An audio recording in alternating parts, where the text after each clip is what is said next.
kita ketahuan punya pembelian dagangan namun tidak lapor SPT tahunan.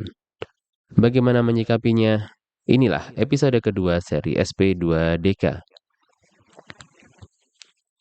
Baik pemirsa Tips Pajak Media dan pembaca tipspajak.com, ini adalah episode kedua seri SP2DK dengan topik bahasan sebuah temuan yang kita terima, yakni kita barusan menerima SP2DK dari kantor pajak dengan materi adalah ada pembelian barang dagangan, namun kita tidak lapor SPT tahunan. Seperti apa, bagaimana data ini bisa muncul, kemudian bagaimana cara kita menyikapinya, kita simak dalam video ini. Sebelum lanjut, tentunya kami ajak kembali Anda untuk like video ini serta subscribe channel Tips Pajak Media agar manfaat-manfaat yang coba kami bagikan ini dapat menjangkau kepada semakin banyak lagi orang-orang yang membutuhkan informasi seperti ini.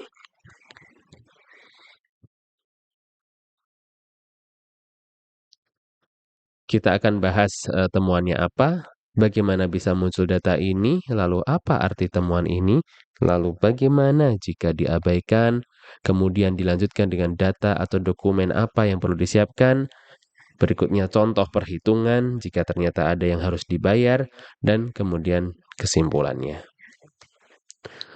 Baik, kita sedang terima surat dari kantor pajak yang materinya kurang lebih adalah Anda melakukan pembelian barang dagangan, namun Anda tidak lapor SPT tahunan. Bagaimana kantor pajak bisa menemukan data ini?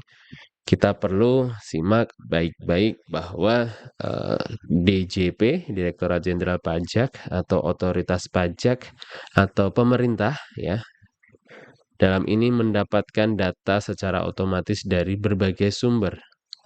Berbagai sumber itu apa saja? Contohnya dari bank dalam negeri maupun luar negeri, itu mengenai saldo rekening. Contoh lain adalah dari para supplier, ya. Contoh lagi adalah dari kantor Samsat, misal, dari instansi-instansi pemerintah. Jadi, pada prinsipnya, percayalah, makin ke sini maka makin banyak lagi kantor pajak atau pemerintah punya banyak data pembanding. Ya. Lalu yang kedua, ini adalah petugas pajak itu banyak. Dan petugas pajak itu seringkali keliling lapangan untuk mengecek, untuk meneliti, untuk dapat mengidentifikasi mana-mana wajib pajak yang dirasa masih belum sesuai melakukan kewajiban perpajakannya. Ada juga data yang berikutnya adalah data platform penjualan online. Seperti taruhlah kita sebut merek dari Tokopedia, dari Shopee, dari Blibli, dari Lazada, dan seterusnya. Dari berbagai platform penjualan online itu tentunya tidak sulit, saya ulangi, tentunya tidak sulit bagi kantor pajak untuk bisa menemukan data-data pembelian. Dan berikutnya adalah data lain yang kami pikir akan banyak sekali. Apa arti temuan ini? Ini yang paling penting. Jadi dengan pembelian, ini logiknya yang terbangun adalah seperti ini kira-kira. Ada pembelian barang dagangan, maka Anda terindikasi punya barang dagangan. Ya, sekali lagi, ada pembelian barang dagangan, maka Anda terindikasi punya usaha dagang atau perdagangan. Yang artinya Anda memiliki penjualan. Ya, dan dari data penjualan itu maka akan pasti ada penghasilan.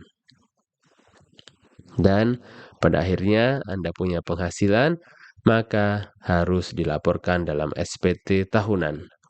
Nah, ketika Anda menerima surat ini, ya, ketika kita menerima surat dari kantor pajak ini, kita ketahuan punya data pembelian, namun tidak lapor dalam SPT tahunan, maka otomatis kita akan dijudge, kita akan dianggap belum melakukan pembayaran pajak. Karena lapor SPT tahunan pun tidak, apalagi bayar pajaknya. Seperti itu ya. Nah, Jika diabaikan atau biarinlah nggak usah kita respon, maka apa risikonya? Risiko jika kita tidak merespon SP2DK adalah kantor pajak dapat menghitung besarnya pajak terutang menurut versi kantor pajak sendiri. Ya, kantor pajak bisa menghitung besarnya pajak terutang untuk kita menurut versi kantor pajak sendiri.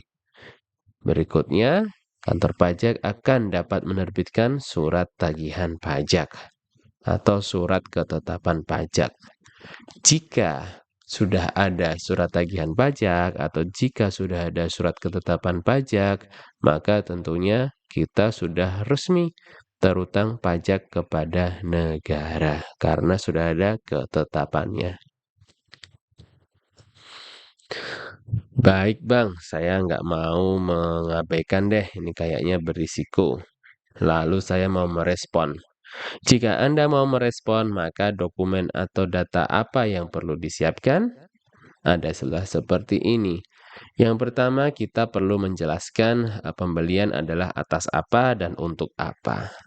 Contoh ketika kita merupakan pedagang elektronik ya, kita ada pedagang elektronik, lalu kita nih tokonya nggak di pinggir jalan ini ya, jadi kita pede aja kayaknya nggak akan ketahuan.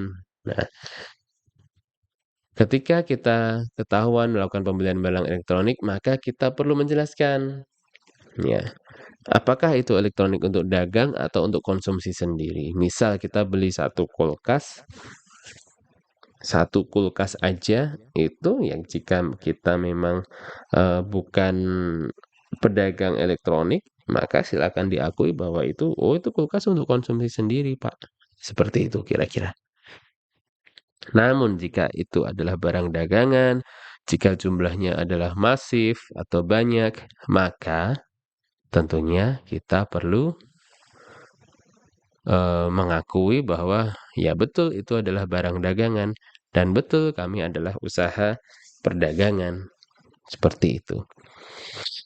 Lalu jika kita masih termasuk WP UMKM yang terutang pajak final 0,5%, maka kita hanya perlu membuat data peredaran usaha setiap bulannya. Apa kriteria WP UMKM 0,5%? Ini adalah WP yang memiliki omset dalam setahun kurang dari 4,8 miliar rupiah. Kemudian untuk WP itu adalah wajib pajak ya. Untuk wajib pajak dengan omset di atas 4,8 miliar setahun, maka itu adalah dengan pembukuan. Kita tunjukkan pembukuannya. Setelah itu, maka kita akan menghitung PPh-nya yang harus dibayar. Lalu berikutnya langkahnya adalah melakukan pembayaran. Dan terakhir tentunya laporkan pembayaran itu dalam SPT tahunannya. Contoh perhitungan. Pak Simone punya toko jualan kelontong, punya NPWP tahun 2019. Penjualan rata-rata setiap bulannya adalah 60 juta rupiah. Sehingga dalam setahun adalah 720 juta rupiah. Karena tidak berada di pusat kota, Pak Simone menganggap ini akan aman, nggak akan ketahuan. Ya, Pak Simone tidak pernah lapor SPT tahunan. Pak Simone karena perdagangan tercatat melakukan pembelian barang dagangan dari beberapa pihak. Berikutnya tahun 2024 datanglah surat SP2DK, ketahuanlah Pak Simone. Karena Pak Simone sudah merasa bahwa ya memang betul saya itu dagang dan memang betul saya itu tidak pernah lapor SPT tahunan, maka Pak Simone tentunya harus menghitung besarnya pajak yang harus dibayar. Untuk 2019 ya, ini pajak terutangnya adalah langsung 0,5% kali omset. Artinya dalam setahun Pak Simone hanya terutang pajak 3,6 juta rupiah. Tahun 2020 sama, perhitungannya adalah 3,6 juta rupiah. Formulanya adalah omset dikalikan persentase tertentu, yakni 0,5%.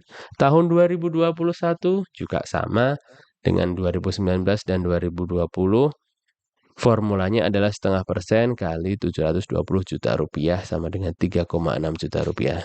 Nah, barulah di tahun 2022 skema tarif cukup berbeda karena terdapat undang-undang pajak baru yang berlaku di 2022 di mana pedagang UMKM orang pribadi dapat fasilitas ya. Apa fasilitasnya? Fasilitasnya adalah ketika omset di bawah 500 omset sampai dengan Rp500 juta itu tidak kena pajak penghasilan 0,5%.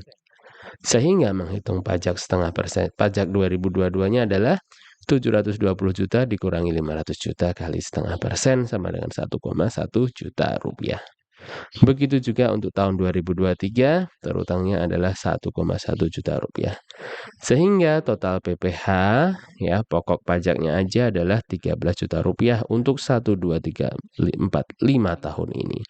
Ini masih pokok pajak saja dan ini tentunya belum termasuk sanksi keterlambatan berupa bunga kurang lebih 1% tiap bulannya maksimal di 24% atau 24 bulan.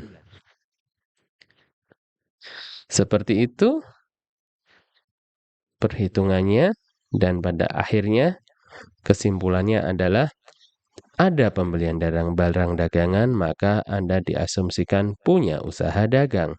Punya usaha, maka akan ada penjualan dan ada penghasilan. Dan punya penghasilan, maka wajib laporkan di SPT tahunan. Dan apabila tidak merespon, maka bisa terbit tagihan versi kantor pajak. Itulah tadi pembahasan mengenai studi kasus SP2DK episode kedua berupa kita ketahuan punya barang dagangan namun kita tidak lapor SPT tahunan. Apabila ada yang masih ingin didiskusikan, silahkan dituliskan di kolom komentar atau kunjungi berbagai kanal media sosial kami karena tips pajak media ada di mana-mana. Kami ada di Instagram, YouTube, website, Telegram, dan juga TikTok. Sekian, semoga bermanfaat. Salam sehat dan salam sukses selalu dari tipspajak.com dan Tips Pajak Media. Wassalamualaikum warahmatullahi wabarakatuh.